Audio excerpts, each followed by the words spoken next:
สวัสดีค่ะคุณผู้ชมคะต้อนรับเข้าสู่รายการคิดเป็นก้าวเป็นกับดร.จิระรายการที่ส่งเสริมให้สังคมไทยเป็นสังคมแห่งการเรียนรู้นะคะวันนี้ค่ะเราพาคุณผู้ชมมาอยู่ที่งานสัมมนานี้นะคะงานสัมมนาฝ่าวิกฤตด้วยเครื่องมือและความคิดใหม่ๆการใช้สมองอย่างชาญฉลาดเพื่อความอยู่รอดในโลกที่เต็มไปด้วยความเปลี่ยนแปลงค่ะซึ่งวันนี้นะคะทางรายการต้องถือว่าโชคดีมากๆค่ะที่ได้พาคุณผู้ชมมาพูดคุยกับกูรูระดับประเทศนะคะอย่างมิสเตอร์โทนี่บูซานกับหัวข้อที่เราอาจจะคุ้นหูเกี่ยวกับเรื่องของ MindMapping นั่นเองนะคะไปพบกับแขกรับเชิญที่น่าสนใจของเรากับอาจารย์จิระ หัวดารมในช่วงหน้าคิดเพื่อก้าวค่ะ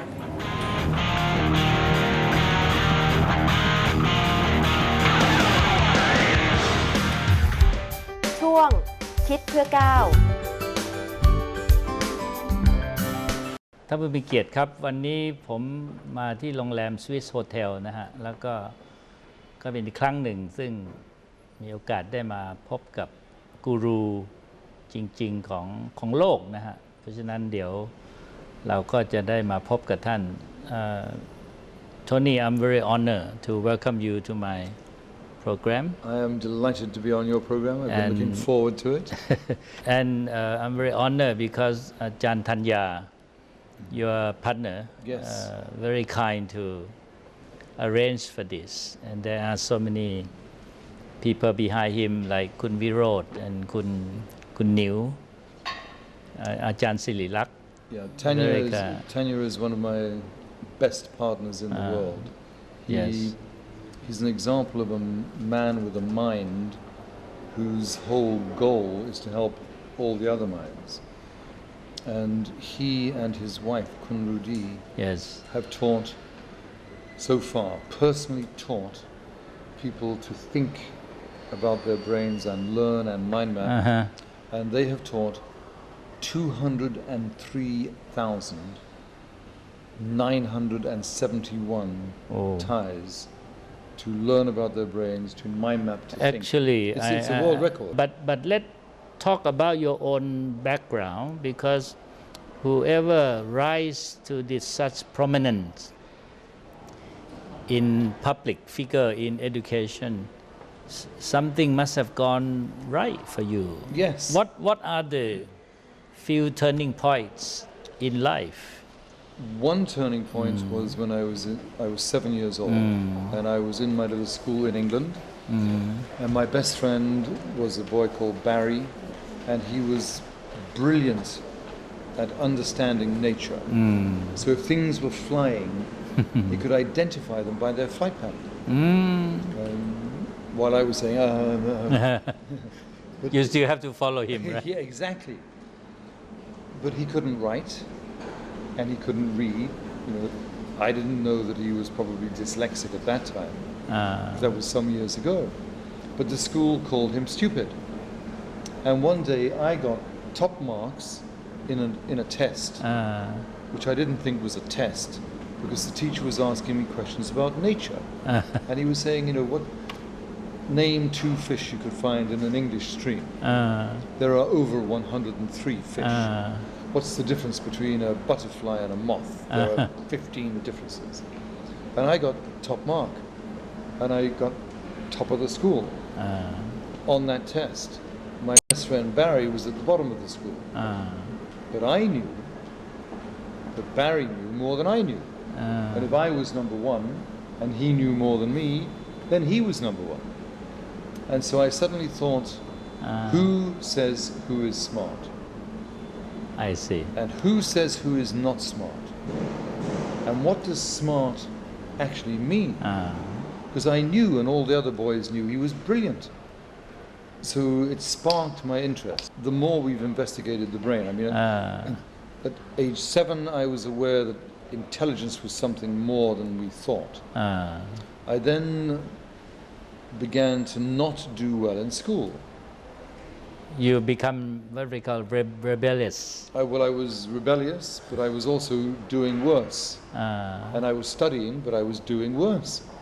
And I suddenly began to realize that it was my notes which I had thought were helping my memory, but it was my notes that were destroying my memory. So the way I was noting, which was in words, in one color, in lines, it was, I was tuning my brain out, I was switching it off. You don't like the pattern that imposed on you.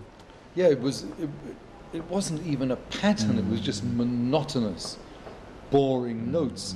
And I suddenly realized that in my notes there were key ideas, but I couldn't find them. So I went through my notes, underlining, circling my key So that ideas. was the beginning of mind mapping. That was the beginning of my map. How do you sustain your creativity over a long time? I know that one of our colleague, Peter Drucker, did it, right? Yes. I mean, he died at 95. Right. We hope we will continue I am together. hoping to continue. So how do you sustain your excellence over time? By realizing that creativity is not what people had thought. People thought that creativity was like a gourd or a bowl, and you had that amount of creativity, and you took some out, and you took some more out, you took some more out, and at a certain age, Finished. it was empty. But it's not like that. Creativity is like a volcano, which once it's properly opened, continues the volcanic until you pass on to the next life. Okay. So creativity is an infinite resource. Another metaphor is that it's like a dam, and all the water behind it is your creativity. And if you have a little tiny hole in the dam, you only get a little bit of creativity. But if you allow that water through, you get something like Niagara or the Victoria Falls. Okay. It's also about your vision.